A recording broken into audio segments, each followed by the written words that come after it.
Welcome back to Live at 5. I'm Sierra McQueen. And I'm Haley Gordon. As usual, we have plenty of Richmond County news and events for you tonight, so let's get right to it with tonight's top stories.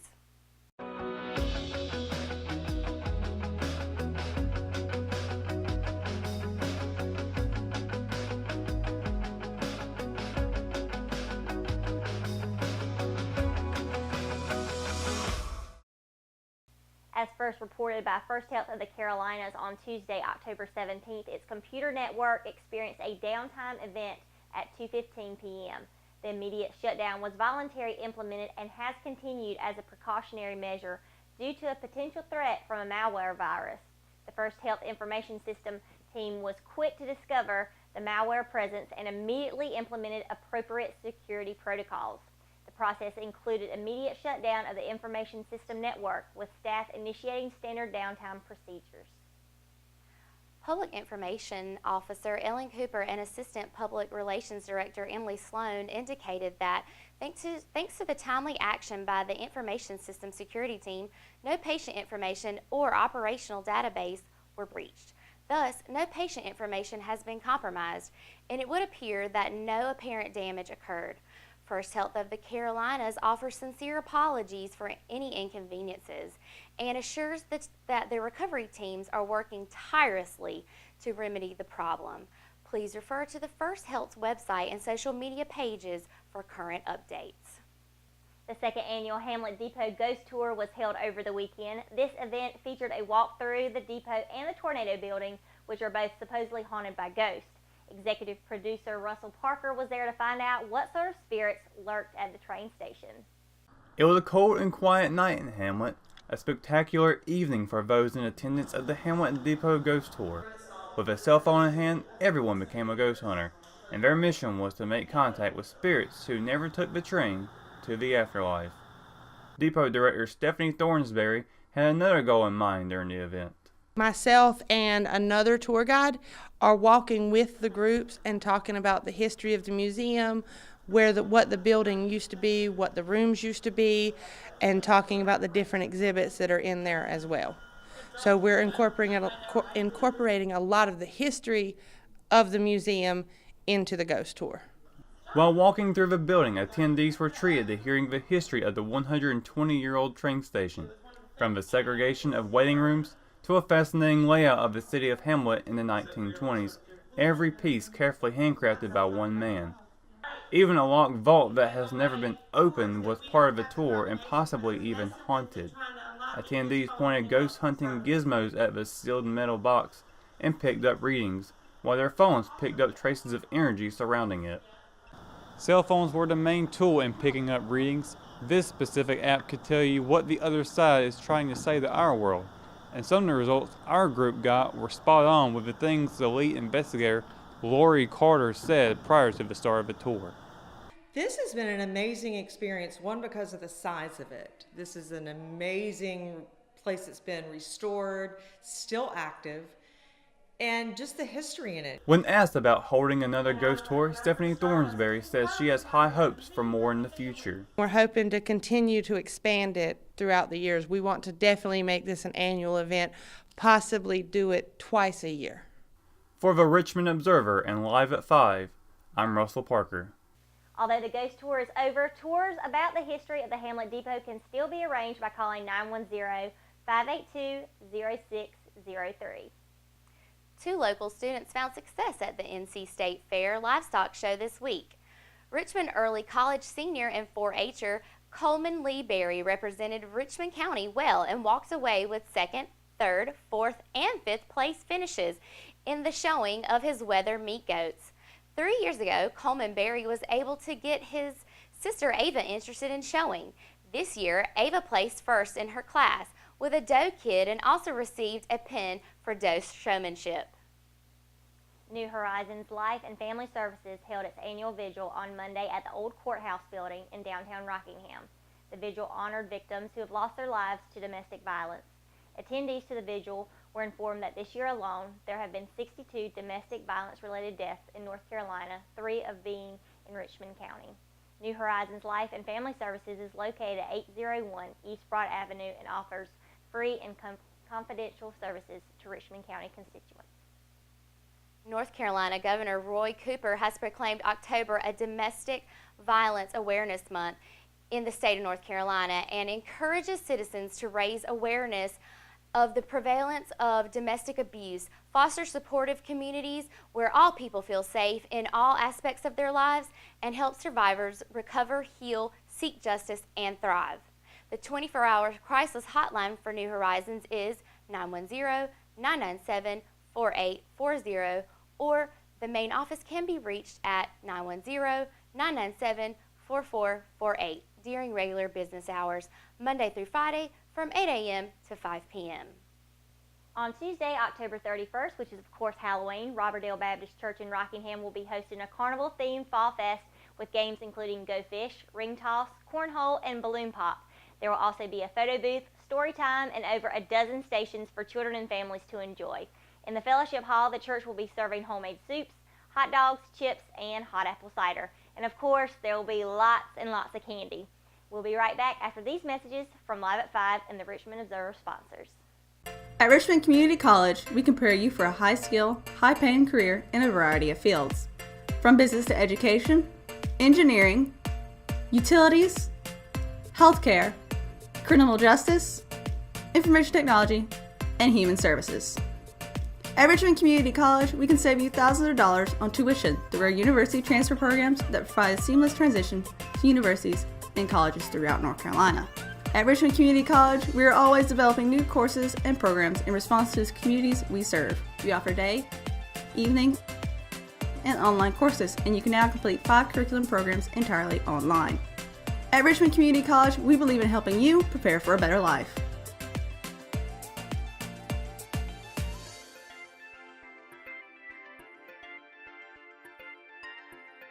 Richmond Community College. Local college, big impact.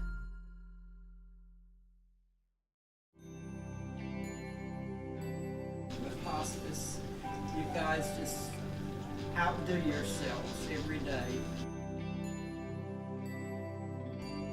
And I really appreciate it. I honest to God don't know what I would do if it weren't for you.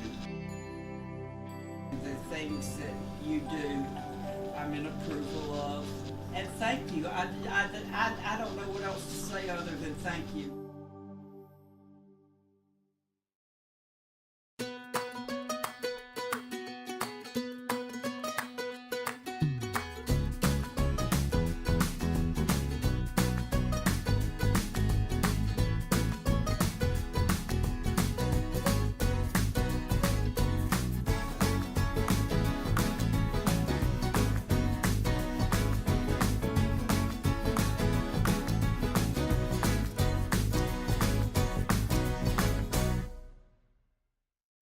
Welcome back to Live at 5. I'm Russell Parker, the Richmond Observer's executive producer and the RO's college football and NASCAR analyst. Today we'll cover all of your Carolina college football teams and recap what all went down in the Monster Energy NASCAR Cup Series. But first, let's recap college football. Now last week I beat Kelsey by 1 game, and that was the Notre Dame game, who took on USC. The Fighting Irish defeated the Trojans 49-14.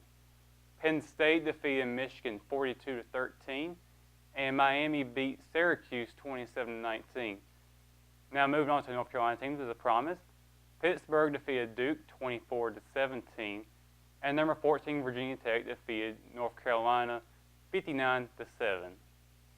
That's last week's recap, and now we'll move on to this week's games. Now, of course, next week the College Football Playoff Committee will be announcing their top 25, which will include who will likely be in the top 4 for the playoffs. But first of all, they got to get through this next Saturday before we can get to that. So this week, number 8 Miami, who was 6-0 on the season, will be playing in Chapel Hill against the Tar Heels, who was 1-7 on the series. I don't think UNC is going to win this game. I think Miami is definitely going to win it. I'm sorry, Tar Heel fans, but I don't really think you guys got it this one at all. And I don't really think UNC is going to win many more games after this season. They just haven't played that well this season. But I tell you who has been playing well this season. That's number 14 North Carolina State, who is 6-1. they'll be traveling to Notre Dame Stadium to take on the Fighting Irish, who is 6-1 on the season as well. NC State is looking to try and punch their ticket into the top 10, while Notre Dame will be trying to cement themselves as a top 10 team, possibly even the playoff team. But they'll have to get through each other this week before we can really find out who is going to make that impact. Moving on to Duke, and I am going to, before I move on, I'm going to pick Notre Dame to win this game. I don't think NC State's going to make it all the way through. A solid team this season, no doubt. I mean, now after Clemson's loss 2 weeks ago, they're now leading the Atlantic Division for the ACC. Very strong team for them, but I think Notre Dame's got it this game here. Sorry, State fans. Duke, who is now 4-4 on the season, they lost to Pittsburgh last week, and now they'll be traveling to Virginia Tech, who is ranked 13 and 6-1 on the season. And I don't think Duke's got this one either. It sounds really bad when I'm going against all these North Carolina teams. I'm sorry, the state of North Carolina. But I think Virginia Tech, who's got a solid team this season, and they're also looking to try and cement themselves into a top 10 spot in the playoffs, or just in the rankings in general, I'm saying. But I don't think Duke's going to get it done, not in Virginia Tech Stadium. Moving on to Georgia Tech, who will be going down to Death Valley to face against number 7 Clemson. Clemson still feeling the loss 2 weeks ago from Syracuse. They're 6-1 in the season. Georgia Tech is 4-2, and I'm picking Clemson to win this game. I think they're going to really try to redeem themselves after what happened this past week or past 2 weeks. They had an off week last week, so they had some time to think about what happened, what they can do to improve. I don't think they're going to let Georgia Tech win in their home field. And of course, we have some SEC action plays. South Carolina, who was 5-2 in the season, will be hosting Vanderbilt, who was 3-4. And though Vanderbilt had a strong start to the season, they haven't really had much luck going on from the game against Alabama. South Carolina will be definitely victorious in Columbia. I'm predicting that to happen. And now that is this college football week. And now we'll move on to NASCAR. And Martin Truex Jr. wins at Kansas Speedway, his 7th win of the season. Also an emotional victory for him in the 78 team. Over the weekend, they lost one of their team members to a heart attack. A very emotional win for them this past Sunday. But it also helps him moving on into the playoffs. Of course, this was an elimination race at Kansas. So 4 drivers were eliminated. And I'll tell you who they are. Ricky Stenhouse Jr. and Jimmy McMurray were eliminated. But the biggest ones who got eliminated was Matt Kenseth and Kyle Larson. Now, Kyle Larson had trouble early on in the race. The 42 team had engine trouble, and it forced them to retire early on in the race, so they didn't make up very many points. Matt Kenseth went through a penalty. The 20 team was penalized for having too many men over the pit wall servicing the 20 car, and NASCAR had suspended him from the rest of that race. A lot of controversy there, but that's what NASCAR said, and that's what's going to have to stick. Kenseth, there's been back and forth between that. But yeah, Kyle Larson, Matt Kenseth being eliminated is big news. And especially for Kyle Larson, who many predicted to be the champion this season. But good news for 8 other drivers. Martin Truex Jr. and Brad Keselowski automatically move on into the round of 8 on their wins from this previous round. Kyle Busch will also make it through on points, as well as Kevin Harvick, 7-time champion Jimmie Johnson, Denny Hamlin, and the 2 young guns, Ryan Blaney and Chase Elliott will move on. And the next race will be in Martinsville, Virginia for Martinsville Speedway. It'll be a 500-mile race. And it should be really, really interesting to see how that race plays out. My prediction to win that will be Jimmie Johnson, because he's so great at Martinsville. He's got more wins than anyone else currently in the Cup Series. And I think he's got the best chance, but I would still watch out for Martin Truex Jr. just the way he's been doing this season. He's going to look for number 8, and I think he could possibly get it. But also keep an eye on the number 2 car, Keselowski, who is definitely going to try and win this race. He's done really well the past few seasons at Martinsville. Never came close to winning. I think it could possibly be his time this year, but I think Johnson's going to get it. And of course, the playoffs is coming to a close. There's only 4 races left, And with that being said, I don't know who's going to win the championship yet, because I was actually going to predict Cal Larson to win it when it's all over with. But now it's coming down to Truex, Kyle Busch, and Keselowski, and one other driver. I'm not sure who I'm picking yet for my Final Four.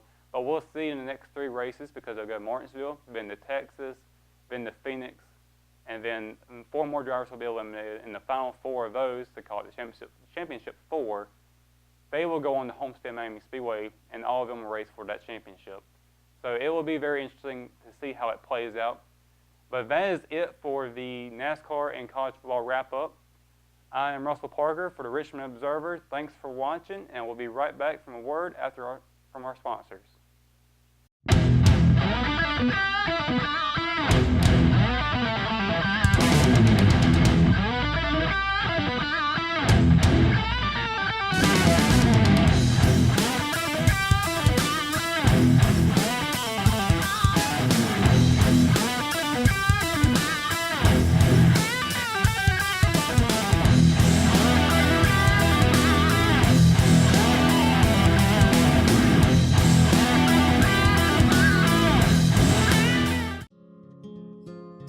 Willow Tree Antiques and Gifts is a specialty retail store in downtown Rockingham, in the heart of Richmond County. We are all about rustic, farm-style home decor and gifts. We offer a variety of antique, vintage, and new items. We love helping you make your house a home with unique, one-of-a-kind finds. We also have specialty gifts for all occasions.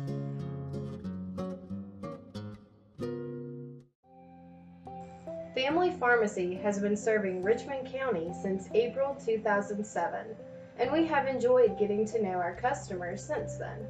We take our jobs very seriously, and will do whatever we can to make sure you have what you need. Come visit us on Fayetteville Road in Rockingham, and we will treat you like family.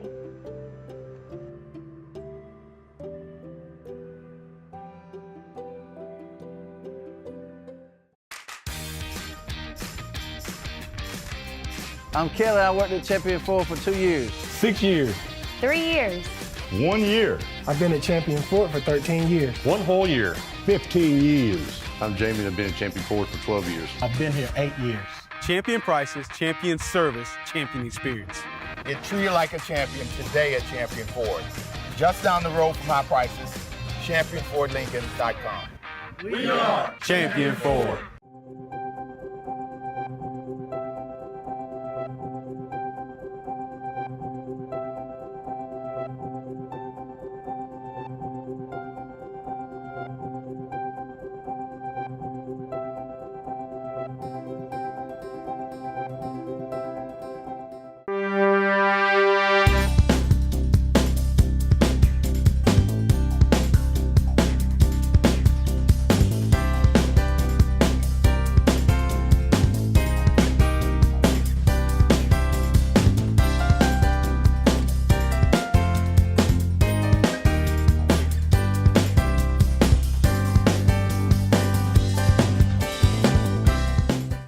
Welcome back to Live at 5, and now for tonight's top sports story. It's no secret that Richmond Senior High School senior running back Dante Miller is a hardworking individual on and off the football field. Miller has been named to the 2017 North Carolina team for the Shrine Bowl of the Carolinas football game. The bowl game is a high school all-star matchup that sees the best players from North and South Carolina battle it out for bragging rights. When dissecting the stat sheets, Miller leads almost every offensive category for the Raiders. According to head coach Brian Teal, quote, "This is a great opportunity for such a deserving young man," end quote. Miller will head to Wofford College in Spartanburg, South Carolina for the annual All-Star Game. The game is set for Saturday, December 16th in Gibbs Stadium, which will kick off at 2 p.m. The inaugural Pickin' in the Pines Bluegrass and Barbecue benefit was held at Camp Millstone outside of Ellerbe on Saturday, and a good time was had by all. Guests were treated to exhilarating entertainment from 3 distinguished bluegrass groups while dining on generous portions of barbecue and fixings. Ticket sales and direct donations were more than sufficient to surpass Millstone's self-imposed goal of $10,000, thereby allowing for the provisions of scholarship monies for boys and girls who might not otherwise be able to afford attendance at any of the weekly 4-H camp sessions. Under the leadership and guidance of Director Keith Russell, the Millstone 4-H camp hosts hundreds of youngsters each year, but as is true with any operation, funding is always necessary to provide for their needs. The purpose of Picking in the Pines was to provide scholarship monies to ensure that deserving kids aged 5 to 18 can experience the direct manifestation of the principles of the 4-H program. On Tuesday, October 31st at 11 a.m., C&M Community Service Center will be holding its ribbon cutting ceremony at their location on 14 Front Street in Hamlet. C&M will offer an after-school program for 4th through 8th grade students where they will learn valuable life skills and lessons while having some fun. C&M also specializes in fitness classes Monday through Friday at 6 and 7 p.m., also offering Yoga Flex classes on Tuesday and Thursdays at 8 p.m. Flip Fabric dazzled the crowd at Cole Auditorium on Monday evening with twirling hula hoops, soaring acrobats, juggling tennis balls, and lots of loud laughs. This is a new kind of circus. This production, entitled Catch Me, is the story of summertime fun with childhood friends who haven't seen each other in 10 years, doing lots of flips and gravity-defying stunts. It's a story of reunion, rediscovery, and happiness, which are all the very themes upon Flip Fabric was founded. Flip Fabric is a circus troupe out of Quebec, Canada, and is comprised of 7 longtime friends who established a group in November of 2011. All members are longtime members of the professional circus community, and through their combined experiences have created a new, innovative approach to the circus. A Flip Fabric show is where Broadway meets circus. The DeWitt Performance Arts Series has revitalized arts and performance in Richmond County and is a pillar in the community. For more information on upcoming shows and ticket prices, please contact the Cole Auditorium box office at 910-410-1691. And now we will go to Kelsey Rushing, head weather broadcaster for today's 3-day weather report. Thanks, guys. Today's weather forecast is brought to you by Medical Center Pharmacy. As you can see from our office cam, we survived this tornado warning. We're able to get your news and your weather out to you. So other than that, let's move on to your 3-day weather forecast. Wednesday, we'll have a high of 65 with mostly sunny skies and a low of 39 that evening. Thursday, we'll have a high of 67 with mostly sunny skies also and low of 42 that evening as well. Friday, we'll have a high of 73 with sunny skies and a low of 46 that evening. Keep in mind that the strong cold front coming through that could bring thunderstorms and strong winds. This weather system is moving this way but could be ending by tonight. Other than that, let's go back to you two at the desk. Thank you, Kelsey. Now, don't forget about the Seaboard Festival this weekend starting at 9 o'clock. They'll have the 5K, so if you're athletic or love to run, have at it. It won't be me. The only thing that I'll be running to is the collared sandwich. Oh, yes. Yes. All hands on deck, Yes. one in each hand, double Yes. fisting collared sandwiches for sure. Yes, and of course that famous chicken on a stick. Oh, turkey legs. So I was looking at the food vendor menu earlier and very excited about all the food. And of course all the craft vendors that are going to be there. Yep, so you can get a lot of Christmas shopping done at Seaboard Festival this weekend. Of course, they'll have a car show. There'll be lots of live entertainment between bands and then dance entertainment as well. Yes, a lot of the local kids are going to be putting on showing off their dance talent, so I'm really excited about that. Absolutely. And you can find a listing of everything going on in Hamlet on our app, Richmond Observer. You can download that for your Apple or your Android cell phone, so you better do that. Yes, and please don't forget to do that because, we just updated our calendar on that too, so that's really big for us. I'm trying to think, is there anything else we need to add about what's going on at that Seaboard Festival? I don't know, it's a big deal for Hamlet, guys, so let's go out and support Hamlet and all the things happening at the Seaboard. Just really make sure we pack downtown. Absolutely. Okay, so make sure you contact the festival director at info@seaboardfestival.com or leave a message by phone at 910-557-5570 if you have any questions or anything that you're concerned or have comments about. So we'll see you tomorrow for another edition of Live at 5. Good night, Richmond County.